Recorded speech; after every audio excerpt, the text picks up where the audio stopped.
जो संस्कृत में भारतीय संस्कारा चैप्टर पढ़ा होगा, आप उसी से पूछना ये चैप्टर कितना मज़ेदार है। भारतीय संस्कारा मतलब इसमें मूल रूप से भारत में होने वाले संस्कार के बारे में बताया गया और इससे भी बहुत अधिक प्रश्न पूछे जाते हैं क्योंकि ये पाठ काफ़ी इजी है, बच्चों को समझ में भी आता है, बिहार बोर्ड ऐसा समझता है और वो इस चैप्टर से अधिक प्रश्नों को उठाता है। तो चलिए इसी से पाठ से आने वाले सभी 2 नंबर वाले प्रश्नों को हम लोग यहाँ करेंगे जो आते एग्जाम में पूछे जाते हैं उन्हीं को। तो सबसे पहला प्रश्न कहता है, मानव के जीवन में संस्कार का क्या योगदान है। इस चैप्टर में संस्कार मनाए जाते हैं तो उसका कुछ ना कुछ योगदान होगा मानव के जीवन में, तो वही पूछा है क्या योगदान है। तो पढ़ते हैं, मानव के जीवन में संस्कार परिमार्जन में दोषों को दूर करने में और गुणों के समावेश करने में योगदान करता है।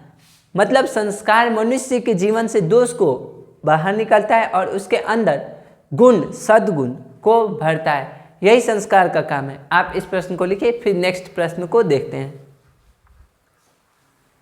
दूसरा प्रश्न, संस्कार कितने प्रकार के होते हैं तथा कुल संस्कारों की संख्या कितनी है। यह प्रश्न हमेशा पूछता है, या तो 2 नंबर में पूछे या इन दोनों को अलग अलग करके ऑब्जेक्टिव में पूछे। इसमें आप देखे होंगे 2 प्रश्न हैं, एक संस्कार कितने प्रकार के होते हैं तथा दूसरा कुल संस्कारों की संख्या कितनी है। जब आपसे पूछे ऑब्जेक्टिव में कि संस्कार कितने प्रकार के होते हैं तो याद रखना 5 और कुल उनकी संख्या कितनी है तो 16। तो इसका 2 नंबर में आंसर हो जाएगा, संस्कार 5 प्रकार का होता है तथा कुल संस्कारों की संख्या 16 है। इसी प्रकार और भी प्रश्नों को देखते हैं, फिलहाल आप इसे नोट कीजिए। तीसरा प्रश्न पूछ रहा है, जन्म पूर्व कितने संस्कार मनाए जाते हैं, नाम बताएं। मतलब लड़कों का जन्म होने से पहले या लड़कियों का जन्म होने से पहले कितने संस्कार मना लिए जाते हैं, नाम बताएं। ये भी प्रश्न बहुत ही अच्छा है। अगर आप छपरा में रह के ये सभी चीज़ें नहीं पढ़ें तो बहुत दिक्कत है। हाँ, अपना क्लास कोचिंग छपरा में ही है, आप इस नंबर पे कॉल करके पता करें कहाँ है और इस कोचिंग से ऑफलाइन भी जुड़े। ऑफलाइन में तो संस्कृत पूरा समाप्त हो गया, दे देना दो। हिंदी संस्कृत सारा समाप्त हो चुका है, मैथ भी समाप्त हो चुका है, आराम से साइंस समाप्त हो चुका है, लास्ट फिजिक्स चल रहा है और सोशल साइंस भी हो ही रहा है। तो चलिए फिलहाल इस बात को साइड करते हैं और इस प्रश्नों को जवाब जानते हैं। क्या है इस प्रश्न का जवाब? तो जन्म पूर्व 3 संस्कार मनाए जाते हैं, गर्भाधान, पुंसवन और सीमंतोन्नयन। ये 3 संस्कार है जो जन्म से पूर्व मना लिए जाते हैं। अब आपसे यह पूछ दे कि जन्म से पूर्व मनाए जाने वाले संस्कारों का वर्णन करें, तो ये सभी संस्कार का अलग अलग वर्णन है। मतलब गर्भाधान में क्या होता है, पुंसवन में क्या होता है, सीमंतोन्नयन में क्या होता है, इन सब को जानने के लिए हम लोग जब संस्कृत मेला खत्म हो जाएगा उसके बाद मॉडल सेट चलेगा या फिर गेस क्वेश्चन वहाँ जानेंगे, क्योंकि इसमें कम प्रश्नों को देना है, 5 ही प्रश्न को देना है, तो यहाँ पे इतने ही प्रश्न को जान सकते हैं। चौथे प्रश्न को आप लोग लिखने से पहले इसे लिख लीजिए, फिर चौथे प्रश्न को देखते हैं। इस पाठ का चौथा प्रश्न पूछ रहा है, विवाह संस्कार का वर्णन करें। मतलब विवाह में कौन कौन सी चीज़ें होती है, कौन कौन से संस्कार मनाए जाते हैं, उसे बताना है। तो चलिए देखते हैं आंसर।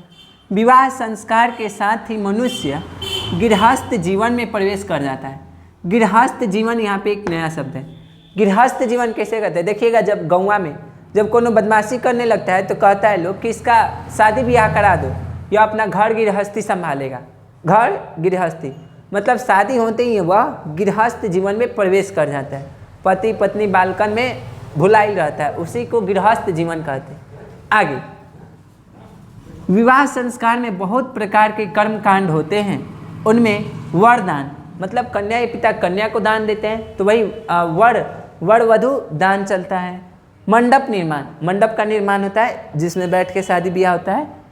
पानी ग्रहण, सुबह से पति पत्नी भूखे रहते हैं, मंडप में पानी वगैरह पिलाने का कोई होता है कुछ चीज़, तो इसे पानी ग्रहण करते हैं। लाजा होम, धान के लावा से घर को सजाना, ऐसे ऊपर ऊपर उछाला जाता है ना, उसको लाजा होम कहते हैं। एवं सिंदूरदान, ये तो मेन है, सिंदूरदान इत्यादि है। इसी के साथ विवाह संस्कार संपन्न होता है। तो आप अभी इस चैप्टर में बहुत से प्रश्न अभी बाकी हैं जो आगे मेला खत्म होने के बाद पढ़ाया जाएगा। अगर आप छपरा में हो तो अभी भी इस क्लास से ऑफलाइन जुड़ सकते हो, और ऑनलाइन देख रहे हो तो भी इस चैनल से जुड़ जाओ, क्योंकि अभी बहुत सी चीज़ें कराने बाकी है। जो हिंदी और संस्कृत के मामले हम लोग बहुत ही स्ट्रांग होने वाले हैं धीरे धीरे करके। आप इस प्रश्न को लिखिए, फिर नेक्स्ट प्रश्न को देखते हैं। इस प्रश्न का मेला में का आखिरी प्रश्न, इस पाठ का आखिरी प्रश्न देखते हैं जो ज़्यादातर एग्जाम में पूछे जाते हैं। कह रहा है गर्भाधान संस्कार का प्रयोजन क्या है, मतलब गर्भाधान संस्कार आखिर क्यों मनाए जाते हैं। गर्भाधान संस्कार आपको नहीं समझ में आएगा, इसके बारे में हम थोड़ा बताते हैं। गर्भाधान संस्कार जन्म से पूर्व, अभी बालक जैसे माँ के शिशु मतलब गर्भ में ही रहता है 9 महीने, उसी में इस संस्कार को मना लिया जाता है। बालक के जन्म होने से पहले ही 3 संस्कार मनाए जाते हैं, उनमें से एक संस्कार है गर्भाधान।